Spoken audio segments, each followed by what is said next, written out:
In a race against time, a woman broke into a house with a screwdriver in hand. As she opened the door, her heart stopped at the sight of her own image, duplicated, laughing and chatting at the table with her family during dinner. Shocked by the vision, she didn't hesitate and ran away as fast as she could. 3 weeks before that surreal encounter, Jane, a dedicated physicist, had returned from her usual morning run and found her children excited about breakfast, while her husband, Matt, was lovingly preparing the meals. She greeted them cheerfully, giving out hugs before heading to the shower to get ready for another day of challenges at the lab. That day, upon arriving at the lab, Jane caught her colleague Reg in a tense phone conversation with Dawkins, a crucial investor in the project, discussing a worrying delay. Without hesitation, Jane took the phone and, with her usual skill, calmed Dawkins, patiently asking for another month to complete everything with the necessary excellence. After the call, Jane and Reg focused on the lab's most ambitious experiment to date, the teleportation test. The preparation was meticulous, with an apple placed at the center of the energized coils. Always cautious, Jane reminded Reg of the importance of stopping the experiment at the first sign of failure. They began with 50 watts of power, gradually increasing. Suddenly, an unexpected energy spike caused Jane to quickly order the system shut down to avoid disaster. Later, meeting Matt at the dock, Jane vented her frustration about the project and her fear that Dawkins might pull out, ending 5 years of dedication. Trying to lighten the mood, Matt joked about them running away together, bringing a tense smile to Jane's lips. The following days were filled with intense work at the lab. Back at home, instead of cooking, Jane suggested they order takeout, but Matt mentioned that his sister had left a lasagna. As they talked, Jane listened to a TV program discussing scientists' contributions to society. The next morning, despite Reg's concerns about electrical overload, they decided to start the test with 200 watts, raising it to 300. The machine lit up with a blinding light, and in a flash, a wave of energy swept through the laboratory. Upon checking, the apple had simply evaporated. Reg, analyzing the data, confirmed the unimaginable. The apple had been teleported. During a moment of relaxation at the dock, Jane was startled by a desperate call from Matt, declaring his love for her and their child. Confused, she could only hear his heavy breathing until she realized that something terrible had happened. She rushed to the scene of the accident, but arrived only to see Matt being rushed away. After the tragic loss, Jane and her children held a symbolic ceremony by the river, near the dock, where they scattered Matt's ashes. One night, shaken and after drinking too much, Jane collapsed unconscious on the kitchen table. Jake woke Jane up. Still half asleep, she dragged herself to make breakfast. Between yawns, she accidentally dropped the eggs, which splattered on the kitchen floor. That's when Ruth, her longtime friend, stepped in with some valuable advice: to stay active and follow her daily routine like a mantra.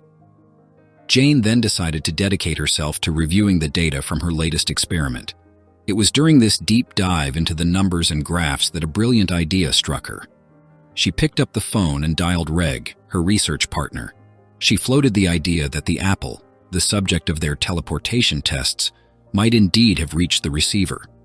Reg, however, threw cold water on the notion, reminding her that the fruit was never found in the receiving chamber. That's when Jane, inspired by Tegmark's multiverse theory, suggested a fascinating possibility. What if the apple had ended up in a parallel universe? This hypothesis sparked a series of lively discussions between Jane and Reg. They pondered the possibility that their experiment had, in fact, sent the apple to another dimension. Jane speculated that if they were right, somewhere in that parallel universe, there could be a team of scientists just as perplexed as they were. So why hadn't anything been sent back? Reg proposed that perhaps they were operating on a different frequency. Driven by a mix of excitement and curiosity, they decided to send their experiment parameters through the dimensions. The next morning, while Jane was preparing breakfast for her children, an urgent phone call from Reg summoned her to the lab. Upon arriving, they found a piece of paper in the reception chamber with the word "Greetings" handwritten on it. As they absorbed the message, another object materialized before them. It was the missing apple, now curiously with a bite taken out of it. Stunned and full of questions, they decided to send a camera through the portal. When the camera returned, the images revealed not only their lab, but a parallel version of Jane operating the equipment. The revelation was shocking. Tegmark's theory was not just a theory. Jane, now her eyes gleaming with possibilities, proposed a bold idea: to physically cross into the parallel world. Reg, always cautious, warned of the risks, as even a small variation in parameters could alter their DNA in catastrophic ways. Later, worried about the future, Jane spoke with Ruth about taking care of her children in case something happened to her. Ruth assured her she would not leave the little ones helpless. Inspired and determined, the next day, Jane crossed the portal. She walked to the pier where, in the past, she had spent happy moments with Matt. There he was, standing, with an incredulous look as he recognized Jane emerging from another reality. He remarked, somewhat perplexed, that she should already be dead. Jane then revealed that she came from an alternate universe where, in fact, he had died. She told him that in that other place, they had children together. Matt, visibly moved by this revelation, asked if there was any chance she could take him to see that world. With a confirming nod, she promptly used her powers to teleport him there. As soon as Reg saw Matt entering the lab, his face twisted in horror, and he quickly warned Jane about the dangers of bringing people from other dimensions so casually. Jane, ignoring the protests, went to meet Ruth and her children. With a reassuring smile, she told Ruth that she could leave, as she had plans to take the little ones to a movie. As soon as Ruth left, Jane gathered the children and began explaining her work with teleportation and parallel dimensions, revealing that she had discovered their father was still alive in another universe. After the explanation, she took them outside, saying their father was waiting for them in the car. Seeing Matt, Sam and Jake couldn't contain themselves and rushed to hug him with all their might, while Jane watched the scene with a broad smile. Later, back home, they gathered in the living room for a comforting tea. Jake, ever curious, asked if their counterparts in the other dimension were also fatherless. Matt reassured the boys, explaining that they didn't even exist in that other world, and Jane added that, paradoxically, she was the one who had died there. The next morning, while Sam and Jake were having breakfast, Matt was preparing something in the kitchen. Jane, returning from her morning run, was greeted by him with a fruit shake and a smile. During the afternoon, while Jane was working on her computer, she felt a presence and, turning around, saw Matt observing everything around with fascination. He commented on the beauty and uniqueness of this world. When she asked if he was happy, he didn't hesitate to say that meeting her had been the best thing that had ever happened to him. That night, while searching through Matt's pockets, Jane found something unusual. When he appeared, she questioned him, and he explained it was a self-defense device, necessary in his original world, which was much more hostile. The next morning, while everyone was having breakfast, Jane's mother arrived unexpectedly. At the door, Jane and Jake tried to keep her outside, but she insisted on coming in and soon greeted Sam. Noticing 4 plates on the table, she asked if they had visitors. Quick-thinking Jake explained that he had served an extra by mistake. Relieved, they watched her leave, not having noticed Matt. During a walk shortly afterward, a man recognized Matt and, incredulously, asked if he wasn't supposed to be dead. Suspecting it might be an insurance scheme, a guy accused Jane and Matt of being involved in a fraud and decided to pressure Matt, demanding money to keep quiet. Without wasting time, Matt pulled out the thing he had shown Jane and shot the guy, who collapsed with a severe burn wound on his chest. When Matt finally returned home, Jane, who had been worried about his disappearance all afternoon, wanted to know where he had been. Matt, trying to appear calm, said he was just taking a walk. Jane, thinking about the chances he had been seen, reminded him that it was hard to explain his presence. One morning, Jane quietly entered Sam's room and saw Matt standing by the bed, just watching the girls sleep. Noticing someone behind him, Matt turned around, but Jane had already left. Later in the kitchen, Jane brought up the subject, asking what he was doing in Sam's room. He replied that it was beautiful to see their daughter so peaceful. In the lab, Reg was overwhelmed with work when Jane appeared. He wanted to know if it was time to tell Dawkins, but Jane asked to keep it a secret for now. Reg asked how Matt was doing, and Jane assured him that everything was under control. On the way back, Jane saw a police car. An officer approached and asked if she had been there earlier. She confirmed that she had, and he wanted to know if she had seen anything unusual. Meanwhile, Matt at home was watching the news and saw a report about the man he had killed, mentioning severe burns. He turned off the TV just as Jane arrived. She mentioned that the police had stopped her and talked about a murder in the park. Matt pretended to be shocked. Later, Matt entered the room while Sam was focused on a drawing. He greeted her and picked up the drawing she had made of him. Suddenly he got angry, wanting to know what it meant. Sam, frightened, began to cry and explained that it was a school project. Jane and Jake rushed to the room, trying to understand the confusion. Matt, visibly upset, threw the drawing in the air, saying it was an offense, and left the room. Jane tried to calm Sam, saying that Matt just needed more time to adjust, but Jake was concerned, saying that Matt's behavior was strange. Meanwhile, Matt was pacing back and forth in the room, completely agitated. Jane approached and, without waiting for a response, opened the door, finding Matt. With a serious expression, she said they needed to have a conversation. She began by explaining that Sam was quite scared, which clearly made Matt uncomfortable.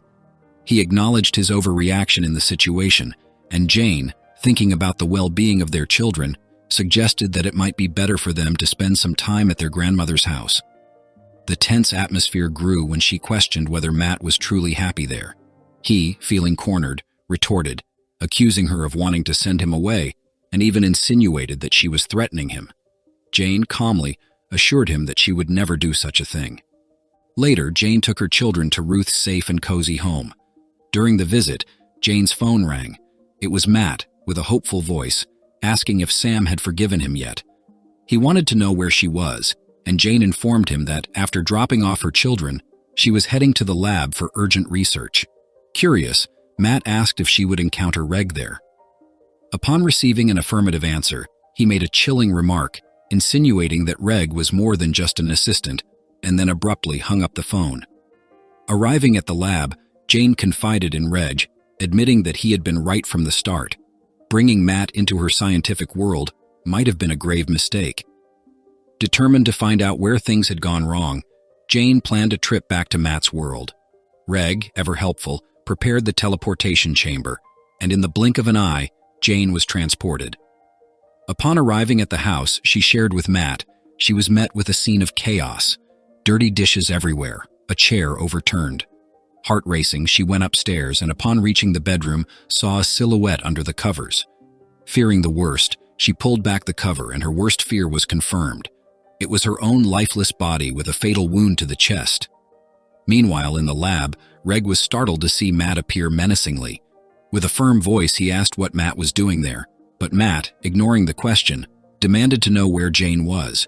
Ignoring Reg's warnings not to touch anything, Matt advanced and turned off the teleportation equipment, and in a swift and violent move, attacked Reg. With a device in hand, Matt used it to eliminate Reg coldly and calculatedly. Meanwhile, Jane, desperate to return, realized something was terribly wrong. Reg was unresponsive, and she couldn't activate the return. Suddenly, she was jolted from her thoughts by Reg, who, to her surprise, appeared saying he had driven there. Confused, Jane wondered about her phone and other issues, but was even more perplexed when Reg tried to kiss her unexpectedly, which she promptly stopped. He then mentioned that he had a teleportation device at home and confirmed it when Jane asked directly. They rushed to Reg's house, where Jane worked on the complex teleportation machine, adjusting the circuits until everything was working perfectly. Without hesitation, she decided to put the machine to the test right there. In the blink of an eye, she vanished and reappeared, leaving Reg stunned, who wasted no time and followed her. On a whim, they took a car that was parked with the keys in the ignition and headed to Jane's house. Upon arriving, Jane asked Reg to wait outside. Her heart raced as she opened the door, but nothing had prepared her for what she saw. Her living room was full. Her entire family was there, chatting and laughing, and to her horror, there was another her among them. Jane turned around and ran, stumbling over her own legs to get back to Reg, saying with a trembling voice that this was definitely not their world. Back at the laboratory, the air was heavy as Jane recounted everything. The Jane from that world had met a tragic end, and she was an intruder from another dimension. She suspected that Matt, with whom she had had conflicts, was involved in the sinister fate of her doppelganger. The conversation was interrupted when loud knocks resonated on the door. It was a police officer. Without wasting a second, Jane jumped into the machine and vanished into thin air, leaving behind a bewildered Reg. Meanwhile, in the world Jane came from, Matt, in search of answers, managed to track down Ruth's address, a close friend of Jane's. Desperate, Jane went there, but found the house strangely silent and empty. She called Ruth, who was breathing heavily on the other end of the line, saying she was on her way to Jane's house. Suddenly, seeing Matt's shadow approaching through the window, Jane sneaked out, disappearing into the shadows and running to her home. Upon arrival, she saw Ruth and her children, her face a mix of relief and terror. She shouted for them to hide as Matt was nearby. When he arrived, she accused him of plotting against the other Jane. Matt, with a cold smile, accused her of betrayal and raised his gun. At the last moment, Jake, the oldest son, attacked him with a baseball bat, knocking him down. In a team effort, they bound Matt and placed him in the teleportation machine. With a click, they sent him to a dystopian and labyrinthine world. 2 months later, on a quiet morning, Jane, her children, and Ruth were finishing breakfast and preparing for another day. They were about to leave when they heard knocks on the door. Jane opened it.